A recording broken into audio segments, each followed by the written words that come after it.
Na Prever FM, você começa o dia bem informado. Estamos recebendo aqui no estúdio do primeiro jornal da Prever FM o Dr. Benedito Barra Vieira, presidente do Centro de Estudos de Venenos e Animais Peçonhentos da Unesp, campus de Botucatu, CEVAP. Dr. Benedito, bom dia, obrigado por atender o nosso convite. Bom dia, Márcio, bom dia, Ellen, bom dia aos ouvintes da Prever FM. É um prazer estar aqui. Hoje é o Dia Mundial da Cobra, doutor. É mesmo, né? Dia Mundial da Cobra hoje. Tá pegando lá. Pois é. Para mim é surpresa, não sabia, não. Então. Doutor Benedito, o CEVAP hoje é uma grata realidade. Quanto tempo? 34 anos isso? Mais ou menos? Vai fazer o ano que vem 32 anos. 32 anos. E como é que tudo isso começou, doutor? Isso começou em década de 90, quando a universidade, naquela oportunidade, queria montar centros, eles chamavam de centros de pesquisa de excelência. A gente não sabia o que era isso, mas enfim, o reitor da época abriu essa possibilidade da Unesp criar esses centros, né? Foi criado um em Jaboticabal e o nosso foi o segundo, criado em 1993 oficialmente pela Unesp. Entendi. Então nós estamos com 31 anos. Exatamente. 31 anos, está completando agora, né? E completou esse ano, né? O ano que vem 32. A gente, quando se lembra de CEVAP, a gente lembra também do selante de fibrina, né? Que foi talvez o que destacou bastante o CEVAP. E há quanto tempo desse selante que o pessoal falava cola de fibrina?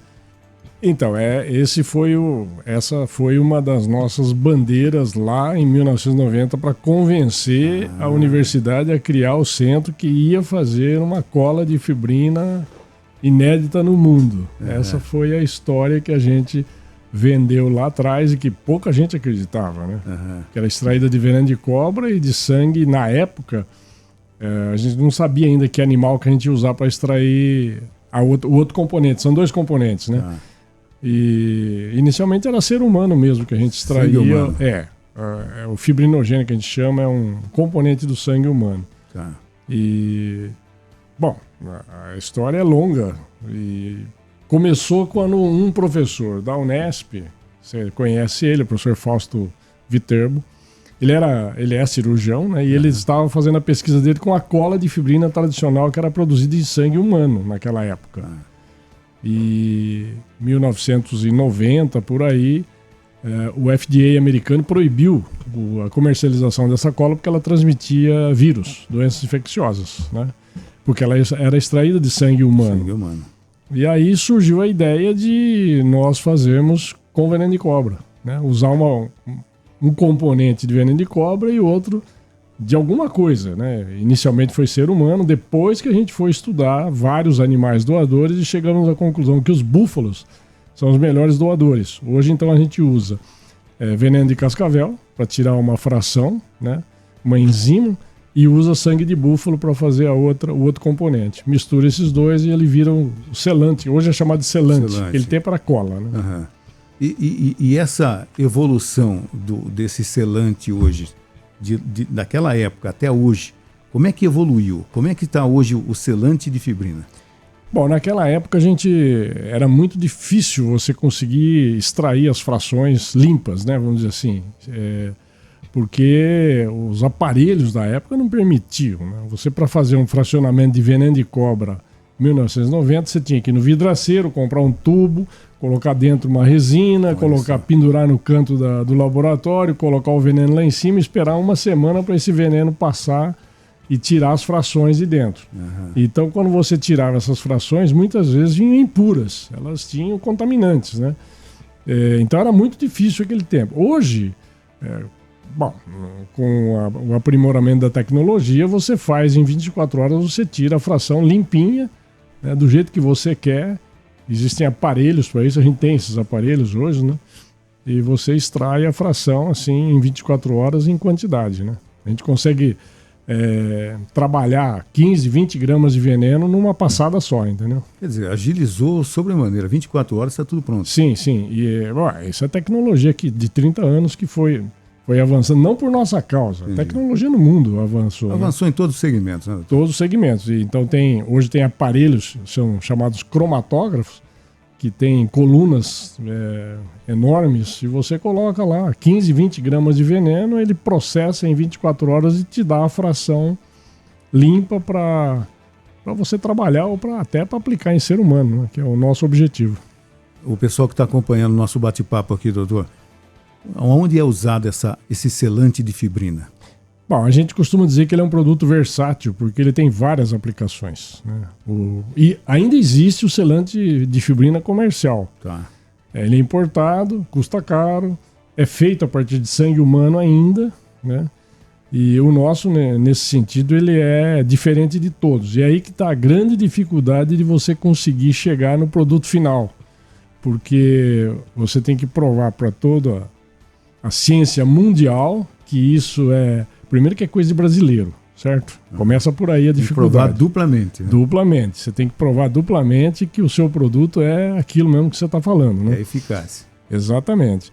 E como o selante comercial ele é produzido a partir de sangue humano até hoje, claro que com técnicas avançadas, hoje ele é um produto estéril, né? Puro.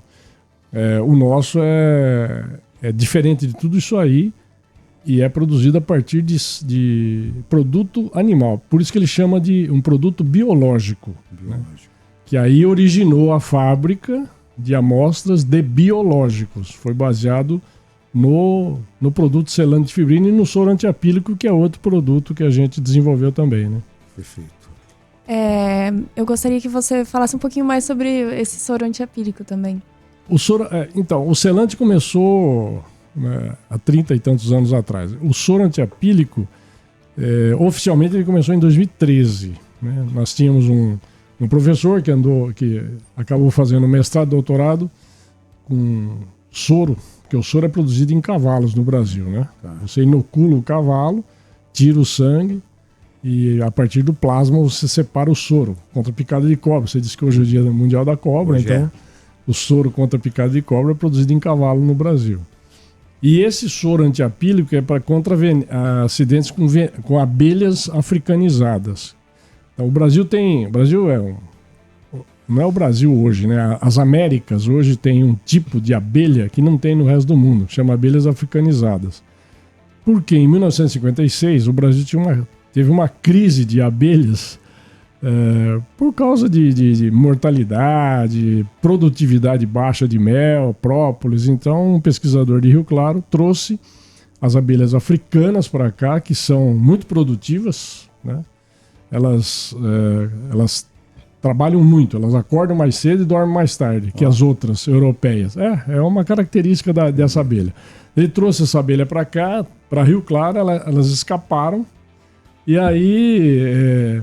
os zangões africanos adoraram as rainhas europeias e cruzaram, né? os dois tipos de abelhas, de espécies, né? E geraram esse híbrido que chama abelha africanizada. E essas abelhas têm uma característica importante, que elas atacam em enxame, em grande quantidade. Então, esse é um problema dessas abelhas. E elas são muito defensivas e invasivas. Elas saíram de Rio Claro e hoje elas estão na divisa com o Canadá. Então elas ocuparam todas as 3 Américas, né? E até então não tinha um soro para tratar a picada por esse inseto, né? Por dificuldades. Uma delas é assim, o soro que produz em cavalos, de picada de cobra, você põe o veneno total da cobra, injeta no cavalo e ele produz um anticorpo. Tá. Então o que os pesquisadores tentavam? Pegar o veneno bruto da abelha, injeta no cavalo e o cavalo produz o plasma. Fazer o mesmo sistema. Mesmo sistema, só que acontecia que os cavalos morriam de dor. Imagina você toma uma picada de abelha, dói. Imagina você injetar 1 grama de veneno de abelha num cavalo. Então os animais morriam, sofriam muito. E até então não tinha desenvolvido, ninguém tinha desenvolvido. Aí o que nós fizemos? Nós fomos estudar as toxinas desse veneno. Nós descobrimos que tem 2 grandes toxinas que causam problema no ser humano, né? A melitina e a fosfolipase A2. São duas frações do veneno. Essas 2 frações não causam dor no cavalo. Não causam malefício no cavalo. Aí nós pegamos essas 2 frações e fomos estudar no cavalo, injetamos e aí produzimos um soro, né?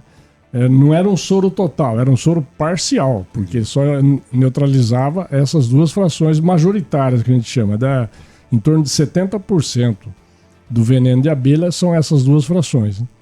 E aí nós fizemos esse soro antiapílico baseado nessas duas frações. Fizemos um protocolo clínico para atender o paciente e testamos em 20 pacientes com sucesso, né?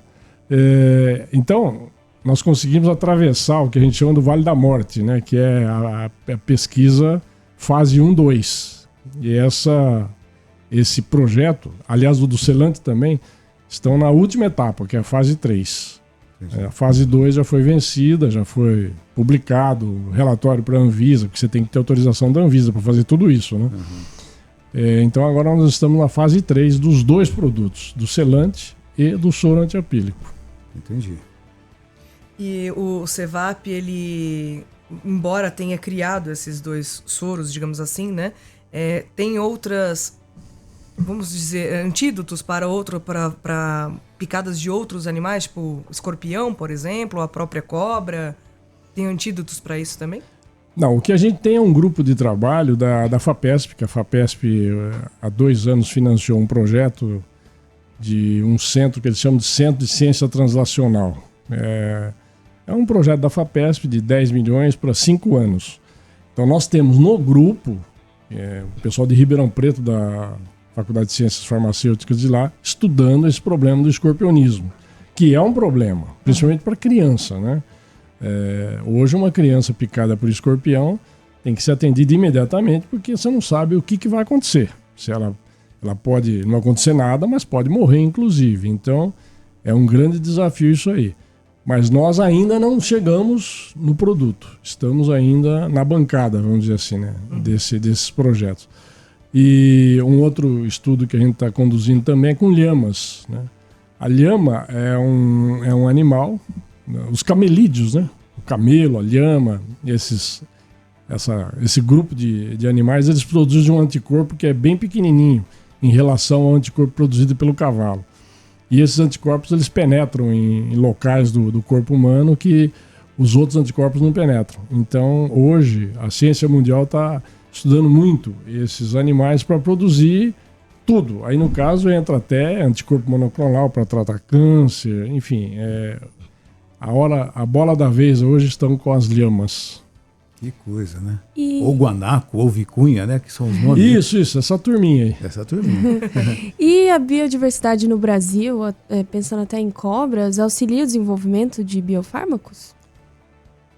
Então, é aí que a conversa começa, né? Porque, veja bem, o Brasil, reza a lenda, né? Que é a maior biodiversidade do mundo, certo? Só que não tem nenhum medicamento produzido no Brasil. Nenhum. 95% dos medicamentos brasileiros são importados. A matéria-prima pode ter sido levada? O Brasil é o grande invasador de remédio do mundo. Isso quem diz não sou eu, não. É a ABQIF, a Associação Brasileira de Insumos Farmacêuticos Ativos. Vocês lembram o que era a IFA, né? Da época da pandemia, quando vinha aqueles containers no avião, né? Chegava aquele container. Chegou a vacina, né? Assim, é isso mesmo. Aquele container tem o IFA da vacina, que é um insumo farmacêutico que vai para dentro do frasquinho e depois é aplicado no ser humano, né? Então o Brasil é um grande invasador de remédio, de tudo. Tem uma bela biodiversidade. E aí que entra então a nossa história da fábrica, porque o grande gargalo que existe na ciência brasileira é transpor o Vale da Morte. O que é isso? O pesquisador faz a pesquisa. O Brasil tem uma ciência muito avançada na pesquisa básica. Entendi. Então eles pesquisam tudo, só que quando vai transpor o vale para ir para o ser humano, aí a pesquisa para. Então tem vários motivos. Primeiro é financiamento, que custa muito caro um projeto desse. Só para vocês terem uma ideia, o soro antiapílico para fazer a fase 3 fica em 35 milhões de reais para fazer a fase 3. Um projeto. Então, aí entra a história. Quer dizer, a agência de fomento prefere investir num projeto de risco, porque você pode não dar certo, né? 35 milhões ou investir em 7 projetos de 5 milhões, por exemplo. Você entendeu? Entendi. Então, o grande problema da biodiversidade hoje é o seguinte, é você transpor o Vale da Morte, ou seja, você preparar o insumo para usar no ser humano. Mas isso não é só você. Esse preparo do insumo tem um preço. É aqui aí que entram as fábricas no mundo. A nossa é a primeira da América Latina para produzir as amostras para você testar no ser humano. Essas amostras têm que ser feitas no chamado chão de fábrica, ou seja, na área classificada, área limpa. Então, como o país não tem essa plataforma, ele tem que mandar fazer fora do país. Só para você ter uma ideia, a vacina do Butantan foi feita na Tailândia, na Ásia, certo? Sabe quanto custou as amostras para eles ensaiarem aqui no 5 milhões de dólares. Ou seja, 5 vezes 5, 25, vai dar quase 30 milhões de reais. Um lote para você fazer o teste. Não é produção, não. Você faz o teste, pode não dar certo, quer dizer, é uma pesquisa extremamente de risco, e aí você tem que jogar tudo fora, né? Porque... Então a nossa fábrica vai preencher esse gargalo que está aí. E aí, então, entra a sua história. A biodiversidade brasileira pode ser uma grande produtora de biofármacos se a gente conseguir implantar essa ideia. Por isso que a gente tem que comemorar, e nós trouxemos aqui o Dr. Rui Seabra, inclusive, para falar a respeito dessa fábrica de biofármacos que, não Botucatu, mas o Brasil ganhou, né? Que vai ser um divisor de águas, né, doutor? A gente espera mudar a cultura das pós-graduações no Brasil. O Brasil tem muita pesquisa boa, mas o problema não é validada, entendeu? Então, nós sofremos isso quando a gente foi na Anvisa, a primeira vez lá em 2011, mais ou menos, a gente foi na Anvisa porque a gente ia fazer o ensaio do selante em úlcera de pacientes, em úlcera de perna, com cicatrizante. E levamos todos os projetos, nossas publicações, olha aqui que maravilha que nós fizemos. Aí os pesquisadores, eles têm um grupo muito competente para isso, né? Eles disseram, olha, parabéns, professor, realmente o trabalho de vocês é brilhante e tal, mas não serve para a Anvisa. Tem que ser tudo validado. Ou você faz validado ou não vira caixinha, não vira remédio, entendeu? Então, essa fábrica vai preencher isso. Quer dizer, fazer a amostra para que as pós-graduações do país, que são dezenas, usem medicamento validado para fazer sua pesquisa. Porque aí vira produto. Se você fizer a pesquisa com produto validado, com amostra validada, você pode escalonar isso depois, registrar, a Anvisa aceita isso. Então a gente, como você disse, a gente vai, esperamos, né, mudar a cultura da pós-graduação no país. E a fábrica entra em funcionamento quando, efetivamente? Esse é o grande desafio, porque agora nós temos eleição. Para tudo? Para tudo, o Brasil volta depois do carnaval, não é assim? Mais ou menos isso. Então, mais ou menos isso. Então, a gente está... O projeto dos equipamentos já foi entregue para o Ministério da Saúde, né? Eles estão analisando, evidentemente, e a gente não tem assim, nenhuma expectativa de quando que isso vai ser liberado. Mas a gente espera o mais... Nós já estamos com a equipe pronta, a equipe de ser humano, porque esse talvez seja o maior desafio, porque máquina você compra, certo? Mas ser humano você não capacita, demora, né? Então, a nossa universidade, nosso reitor, contratou esses servidores, entre pesquisadores e funcionários, né? Eles já estão lá na fábrica, já ocuparam o espaço, e já começaram a trabalhar na capacitação. Nós temos que capacitar, porque numa das visitas que a gente fez aos Estados Unidos, eles disseram, olha, o grande desafio de vocês chama-se ser humano. É difícil, você tem que capacitar a pessoa, porque você tem que fazer um remédio seguro. Você tem que ir na farmácia, comprar, tomar e não morrer, certo? E confiar na equipe, né? Confiar na equipe, exatamente. Então, o projeto é muito sério, né? Porque você não pode... Um projeto de pesquisa você pode errar, né? O que máximo pode acontecer é você retratar a publicação, tá errado. Tá. Voltar para a prancheta. Agora, remédio você não pode errar, porque você mata ser humano, né? Entendi. Então... E falando em matar, a gente está vendo aqui as cobras. Qual seria a cobra mais venenosa? No Brasil? No Brasil.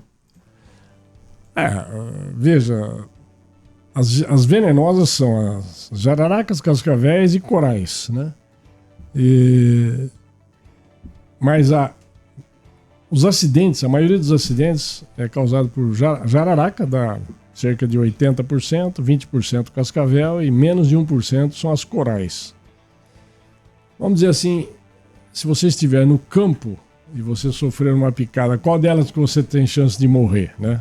Se você não for atendido rapidamente. A coral é a mais violenta, porque ela dá parada respiratória e se você não tomar o soro imediatamente, você pode morrer. Felizmente, os acidentes são raríssimos, né?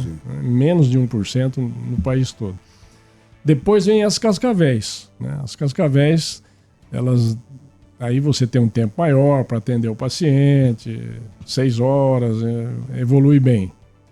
Mesmo assim, pode levar a insuficiência renal e o indivíduo pode morrer de uma picada de cascavel. Aliás, morre de todas, né? Mas em segundo, em gravidade, seria cascavel. E terceira seriam as jararacas. Você deve, não sei se você lembra, mas tem uma lenda aí que diz assim: urutu se não mata, aleja. Já viram essa frase? Época do Vital Brasil, isso aí. Então, a urutu é um tipo de jararaca. Entendi. Então, o problema delas é que elas dão muita sequela. Então, o aleja aí, no caso, assim, perde o braço, perde... necrosa. Chega a amputar o membro. Amputar o membro, exatamente. Tem que amputar o membro. Então, hoje não acontece mais isso, né? Aqui, porque na Amazônia ainda acontece. Na Amazônia, como as distâncias são muito grandes e você tem que se deslocar de barco, leva 24 horas, existe amputação ainda lá. Mas aqui no nosso estado não tem mais. Então seria essa sequência. Nos hospitais eles conseguem identificar o tipo de cobra pela picada? Veja, pela clínica, felizmente, fora do Brasil, na Ásia, por exemplo, as cobras têm venenos diferentes, mas sintomas iguais. Isso complica muito a vida do médico, né? Na hora que o indivíduo chega lá, e aí, é essa ou é aquela? Fotografou a cobra? Não? Isso, né? Mas no Brasil, os sintomas são bem distintos. Então, jararaca é dor local, necrose no local da picada. Você olhou, tá roxinho, tá doendo, aquilo ali, chance de ser jararaca. A cascavel não, a cascavel ela derruba as pálpebras, né? Dá a chamada pitose palpebral. Você olha, o indivíduo tá com aquela cara de bêbado. Isso só acontece com a cascavel, né? Então, essas diferenças facilitam a vida do médico na hora do diagnóstico e na aplicação do soro, né? Então, o problema é assim, você ter médico que saiba essas coisas, né? Então, na nossa escola que a gente tem uma formação muito boa. O pessoal começa no 2º ano, né? O curso deles. Então, os nossos médicos saem capacitados, mas eu não te garanto que todas as faculdades de medicina tenham esse assunto para os seus alunos. E quando a gente fala de animais predadores, a gente sabe que, de um modo geral, eles atacam normalmente quando tem fome. A cobra é assim também ou ela ataca quando ela se sente ameaçada também, ela acaba mordendo? Uma característica interessante é que, às vezes, o pessoal costuma... Isso já aconteceu, o que eu vou contar é fato, não é lenda, não.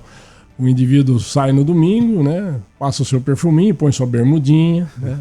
Um tênis com a meinha bem curtinha, e aí ele vai passear na floresta. Vai fazer trilha. Isso. Você sabe que isso já aconteceram várias vezes. O indivíduo está passando na trilha, tem ali do lado uma serpente e ele é picado, né? Isso já aconteceu várias vezes. Então... se você molestar, ela ataca. A cascavel é menos agressiva. Primeiro ela bate o guizo, te avisa, tô aqui, hein, né? Mas as jararacas não, elas atacam. Se você passar próximo, ela pode te picar sem estar... Bom, acredito que sem estar com fome, né? Uhum. Que coisa. Bom, doutor Benedito Barra Vieira, nós gostaríamos de agradecer a sua participação aqui no primeiro jornal da Prever FM. Esse é um assunto abrangente, eu tenho certeza que nós vamos convidá-lo outras vezes para falar da evolução dessa fábrica de biofármacos também aqui, que é uma conquista, não digo para Botucatu só, a gente já falou isso várias vezes, para o Brasil, e a gente vai torcer para que o carnaval chegue logo e para que todo mundo comece a trabalhar de fato e a fábrica seja o sucesso já planejado, né, doutor? Muito obrigado, viu?